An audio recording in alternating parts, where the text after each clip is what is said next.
All my life, you have told me that the world is a dark, cruel place, but now I see that the only thing dark and cruel about it is people like you. Ladies and gentlemen, welcome back to the Bucket Think Tank for Disney Royalty Interlude number 3, The Hunchback of Notre Dame, Quasimodo, and Esmeralda.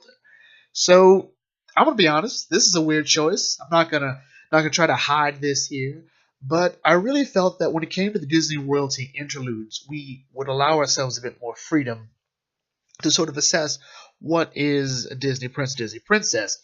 And this is primarily because of one of our very important Disney princesses, Mulan.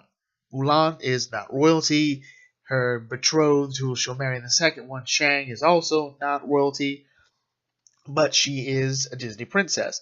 So I had to think, so with that in mind, with Mulan being an actual Disney princess in mind, then it had to have meant that there was some more leeway. And when we did the first two Disney royalty interludes, we were again a bit more free, but we still kept it to a specific format. For example, Arthur will become king. So, for all intents and purposes, he was a prince. He wasn't an official prince because no one knew about him. And Taran will become king of Prydain in the expanded universe. So, I played it fast and loose, and I could have justified Alice in Wonderland because Alice is a princess of heart, but I thought that one was a bigger stretch. So I had to go with the more interesting characters, which I do think is in big part to why a lot of the Disney princes and princesses are so interesting and why it's become such an important thing. So I thought to myself, well, in the ones that don't fit royalty in any way, who can I really make the argument for? On just a matter of character or at least how strong the movie was. And that's the process I go to here.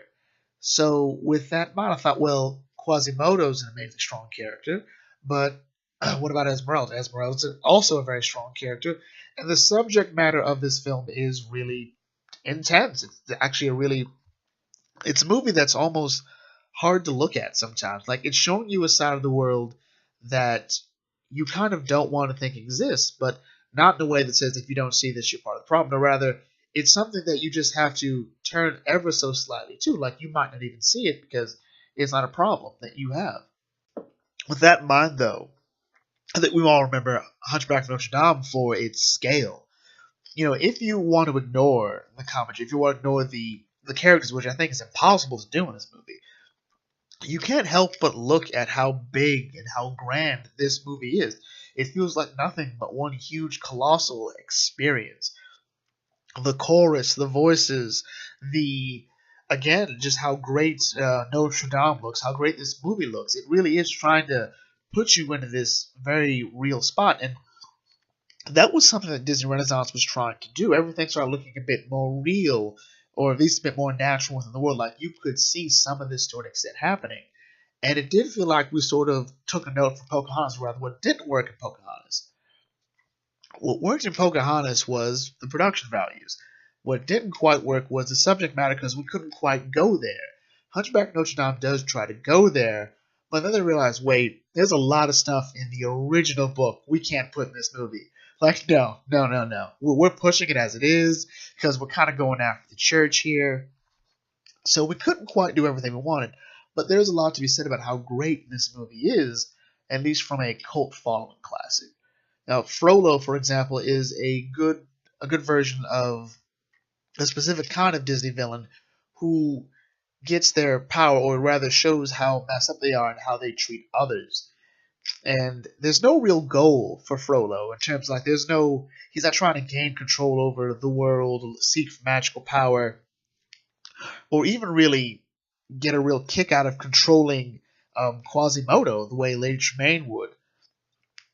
His controlling of Quasimodo is in part to his guilt. Like, the Archdeacon called him out. Like, look, you can lie to everybody, but God saw what you did. And you can act like you didn't try to kill that lady. Or that, you weren't at fault. But God knows. And he takes Quasimodo in, and he sort of twists Quasimodo. At the end of the day, he kind of would be totally fine if Quasimodo just died. Like, if he came home one day, if he came to the bell tower, found a Quasimodo and hung himself or took a horrible fall, he'd been like, yeah, well, them's the breaks. And just go about his life. He really wouldn't lose anything. But he's also someone who wants to implore his control over it Frollo as a villain, if you had to take him out of the Disney mold, he would be more akin to Father Ozai, I think. And I say this because, like Frollo, Ozai is not really a character in the sense that he has a lot of moments that shape his life. Rather, we get that he's a product of the society that created him. Ozai is impacted heavily by Fire Lord Sozin. Like, without Sozin, Ozai would be nowhere near the kind of person he is, because that's what he's been taught. At the same time, though, you kind of get the impression that the same thing applies to Frollo. But with Frollo, we see that the real meat of it, what made Frollo so captivating, was when he meets Esmeralda. You can argue what it is about Esmeralda, whether he's fetishizing her for being different. FY, and some of in the other materials, Esmeralda actually isn't a gypsy. She's pretending she is. Or the fact that Esmeralda's not intimidated by it. Or the fact that, he hates so much that he sort of loves and hates the gypsies as he loves and hates himself to some extent. Or whatever. We can quote Lord of the Rings all day. But you get the idea that once he realizes he's attracted to Esmeralda, there's a part of him that really wants to deny it. Like, he's entranced by her in a bit that he remembers himself, and then when he tries to apprehend her, and he smells her hair, he sort of falls into it again. And instead of admitting, okay, I have this attraction to someone, like, no, this is horrible. I should not be feeling this way. This is not my fault. It's God's plan. He made the devil so much stronger than a man. He said, look, I'm either going to have this girl secretly, or I'm going to burn her. And that's what makes Frollo such an interestingly flawed character. And you sort of love to hate him because of it. And then on the other side, we have Phoebus. So Phoebus is what John Smith should have been. Phoebus definitely has an arc, and it's not a really complicated arc. Phoebus comes from the war, and he's all set, saying, I came down from the war, and I heard you needed me. You want me to arrest tricksters and street performers? Like, what is that? What is that? He's very much against what Frollo wants to do, but to the same extent he has to follow orders. And he's all for arresting these people. But he draws a line to some extent when it comes to burning them alive. So once Frollo says we're going to burn these people alive, he's like, nope, can't do it. I am here to keep the peace. And you said keeping the peace was to arrest these gypsies. Like, I'm all for, well, not even all for, but I can definitely follow that order, but I'll draw the line here. His relationship with Esmeralda sort of interacts a bit independently of that. But we could argue that that's the reason he's doing this, because he's in love with Esmeralda, which is interesting when we come to Quasimodo and Esmeralda. So Frollo, Phoebus, and Quasimodo each have specific feelings about Esmeralda, and we're going to segue into Quasimodo this way. Quasimodo had no choice but to fall in love with Esmeralda. He has spent his entire life thinking he's hideous, he's ugly, that the gypsies are terrible people, they're tricksters. Frollo even says they killed his mother, which was a fun way to indoctrinate the boy. And we see a lot of that in Quasimodo. What Frollo did to Quasimodo was actually pretty genius and pretty nefarious. He tells Quasimodo the outside world is a horrible place. They would judge you by your looks. They would treat you badly. They might even kill you. And by putting him down verbally and telling him all that, Frollo is literally handing Quasimodo all the bricks, all the tools to chain him up, to lock himself away. Frollo at some point could have left the door open, and he knew Quasimodo would never leave, to some extent.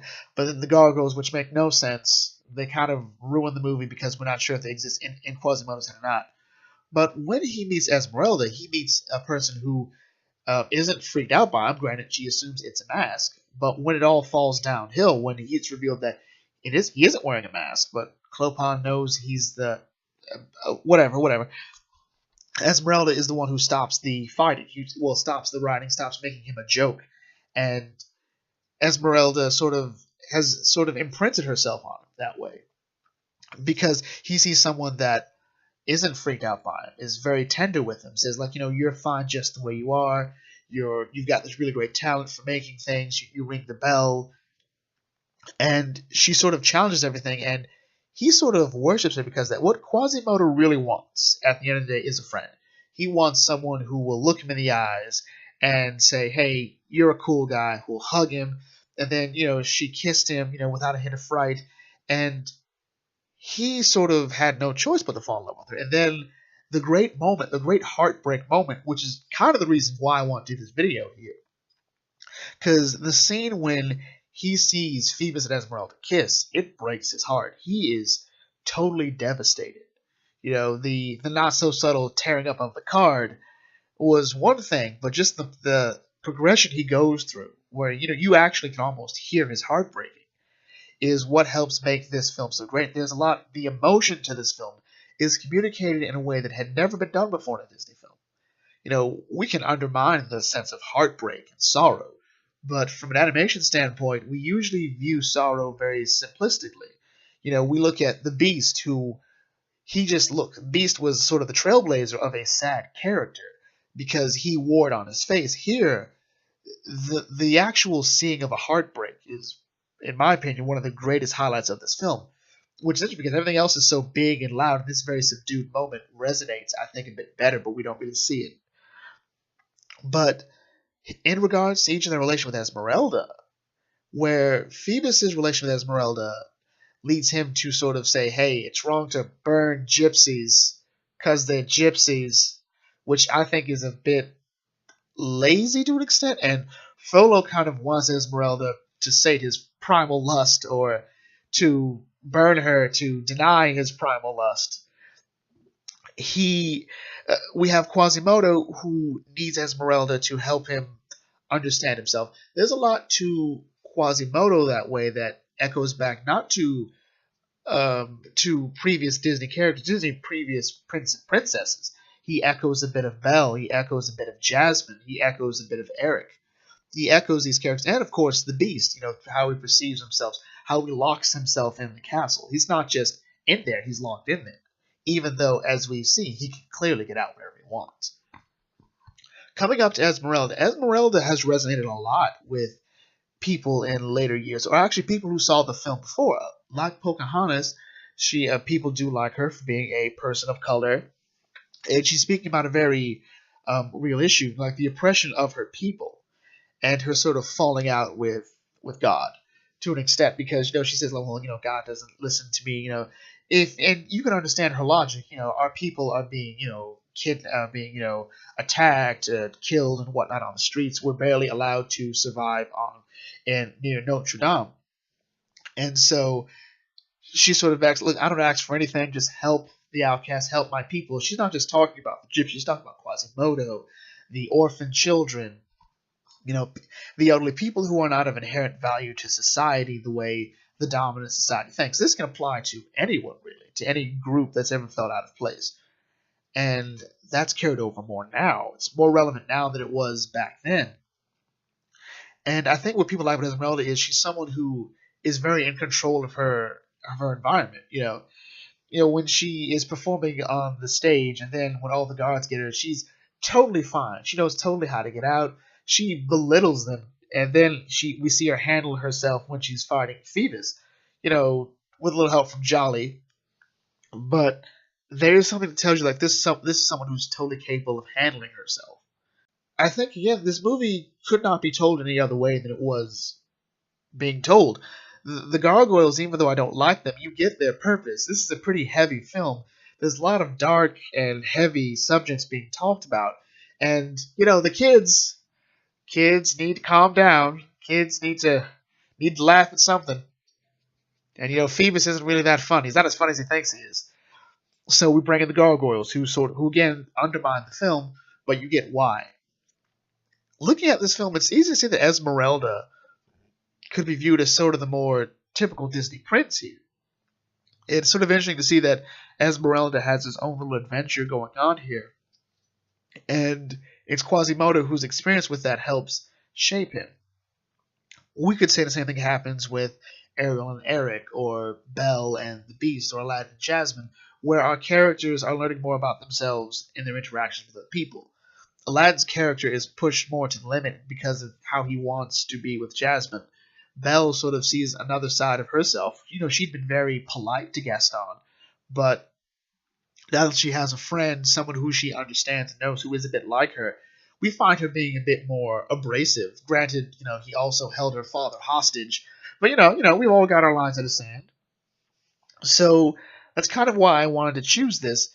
This film was critically acclaimed. It was very well received. It's just a bit polarizing. It's so not a Disney film, and I think that's a very true thing here, because in the Disney Renaissance there were two kinds of films going on. At least from my perspective, there was the sort of whimsical, happy nature of the Disney Renaissance in terms of prince and princesses, where good triumphs over evil, and that worked. And we pushed it a bit with, say, Gaston, who conventionally looked like the good guy. He looked like an old hero from, say, Ichabod and Toad. He could have been Brom Bones' brother. But on the other side, we saw things like The Rescuers Down Under, which is also more of a standalone bit. The Goofy movie, which is Goofy and Max, their relationship being explored as father and son. And now we have this. There's a lot more to be told, a bit more of heart, because it's focusing more on these characters. You don't quite know where the story is going, because it's not subverting those tropes. Rather, it's saying, let's tell a totally different story. And we're seeing this really personal, really heartfelt story about good and evil, who was the monster, who was the man. And Disney's been playing with the outcast bit for a while. First, there was social outcasts, or rather, social outcasts like Aladdin. Aladdin he's a street rat. People see him as a street rat. Then there's the Beast. People see the Beast as a monster because he looks like a monster. And now we have Quasimodo, who sort of fits both. He's an orphan, so if anything, he'd be a beggar, and no one cares who rings the bells. No one really cares who rings the bells in Notre Dame, and then he's physically an outcast. So that's something that's being had here. And sort of interesting, these all sort of apply to the males in Disney, which I don't think is like indicative of anything, but it should be noted that this was also something we saw in The Sword and the Stone and the Black Cauldron. We have these boys and young men who are going on these adventures, that part of them has to change their viewpoint. And if you look at the Disney princesses, and we'll go into this more when we do our roundup for the Renaissance era, we see that it's more about them being right, or rather, they represent an idea that should be the standard for everyone to follow. I don't think saying that they're automatically right is the right direction to go. Rather, they have a core belief that has to spread out to the rest of society. Ariel's teaching you to follow your dreams. Belle is teaching you, not to judge people. And on the other half, we have characters that effectively have to grow up or realize, their own potential. Or at least that's how I've always viewed it. And that's sort of why we did the Hunchback of Notre Dame for our Disney World Interlude. I felt there was a lot to be said here. Or maybe I'm wrong, maybe this isn't. Esmeralda did have merchandise, though. So if it's a marketing thing, then Esmeralda should have been a Disney princess, but Hunchback of Notre Dame was just too prolific a film. We couldn't do that. No. But anyway, we're going to bring the video close here. If you have any thoughts on the Hunchback of Notre Dame, Quasimodo, Frollo, Phoebus, Feeble, Doofus, whatever it was, the Gargoyles, and everyone else, leave that down in the comment section. Clopin was best character, and I will catch you all later. This is the Bucket Think Tank signing out. May your fandom serve you well.